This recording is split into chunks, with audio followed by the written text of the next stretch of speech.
Crime branch unit 1 आणि unit 2 या पथकांनी अहोरात्र मेहनत घेऊन, त्याचबरोबर पंचवटी पोलीस स्टेशन यांनी देखील याच्यामध्ये मेहनत घेतली.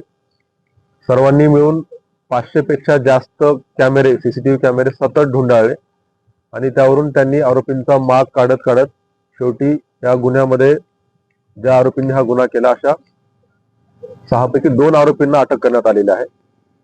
हे 2 आरोपी पंजाब येथील आहे. एक आरोपी मोहाली येथील आहेत आणि दुसरा एक पटियाला येथील आहे.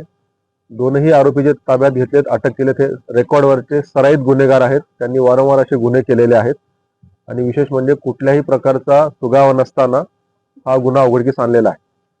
आरोपींची ओळख 2010 मध्ये जेलमध्ये, अंबाला जेलमध्ये झाली होती. त्यानंतर ते एकमेकांच्या संपर्कात होते. त्यांनी ठरवलं की आपण एकत्रित कुठेतरी दरोडा करायचा. त्या उद्देशाने ते पंजाबवरून निघाले.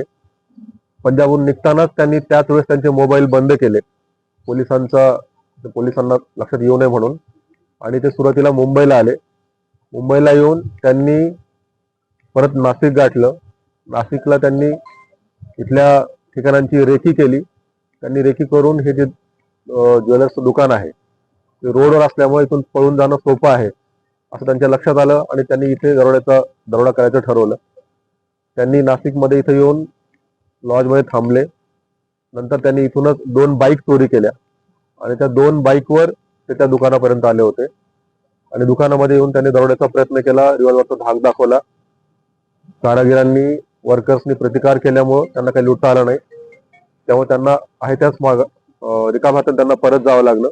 परंतु त्यांनी त्यावेळेस पिस्तलच्या बटनी डोक्यात मारहाण केल्यामुळं दुकानाचा कारागीर जखमी झाला होता. तो हॉस्पिटलमध्ये व्यवस्थित आहे, आउट ऑफ डेंजर आहे. परंतु कुठलाही सुगावा नसताना देखील, आरोपींकडे मोबाईल नसताना देखील, फक्त तांत्रिक कौशल्य, अहोरात्र मेहनत घेऊन 500 पेक्षा जास्त सीसीटीव्ही 2 दिवसामध्ये बघून आरोपींचा माग काढून मुख्य 2 आरोपींना अटक केलेली आहे. तर आरोपींचा शोध सुरू आहे. हे आरोपींचं कुठलंही कनेक्शन नव्हतं. हे रेकॉर्डवरचे सराईत गुन्हेगार आहेत. ते रॅन्डमली नाशिकमध्ये आले आणि नाशिकमध्ये येऊन 2 दिवस सतत रेकी केली आणि त्यांनी ठरवलं की कुठल्या ठिकाणी त्यांना दरोडा करणं शक्य आहे. त्यांचं नाशिकमध्ये कुणाशीही काही कनेक्शन नाही.